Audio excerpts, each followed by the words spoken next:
Cette fille, parce qu'elle est jolie, attire l'attention d'une hôtesse de l'air alors qu'elle cherche une place où s'asseoir. L'hôtesse lui offre une place en classe supérieure. Face à une telle aubaine, comment pourrait-elle refuser? Mais la chance de la jeune fille ne s'arrête pas là.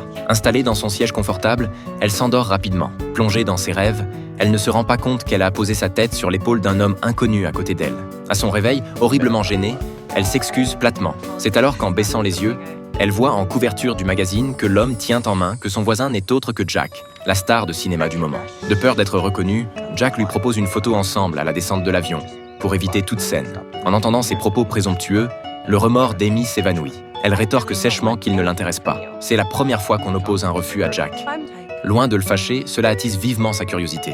Acteur en vue, il est constamment entouré de filles cherchant ses faveurs. Mais une comme Amy, avec cette attitude envers lui, c'est une première. Ce qui le contrarie, c'est que face à ses tentatives de sympathiser et d'engager la conversation, Amy semble indifférente, voire dégoûtée. Jack cesse donc ses vaines approches pour le reste du trajet. L'avion atterrit bientôt en Irlande. Sous les acclamations enthousiastes de ses fans, Jack quitte l'aéroport. Amy, elle, est récupérée par sa famille d'accueil. Venue ici pour étudier, elle est à 1000 lieues d'imaginer que son histoire d'amour avec cette arrogante star ne fait que commencer. En raison du décalage horaire, une fois installée dans sa chambre, Amy s'endort directement. Quand elle se réveille, c'est déjà l'aube du lendemain. Sa famille d'accueil tient aussi une auberge. Alors qu'ils discutent, un instant d'inattention et les voilà aspergeant leurs vêtements d'un plein verre de jus de canneberge. Trempés, pour préserver l'image de l'auberge, le couple confie à Amy la tâche d'apporter le petit déjeuner. Rendre ce petit service ne lui pose évidemment aucun problème. Seulement, ce à quoi Amy ne s'attend pas, c'est que ce client soit lui.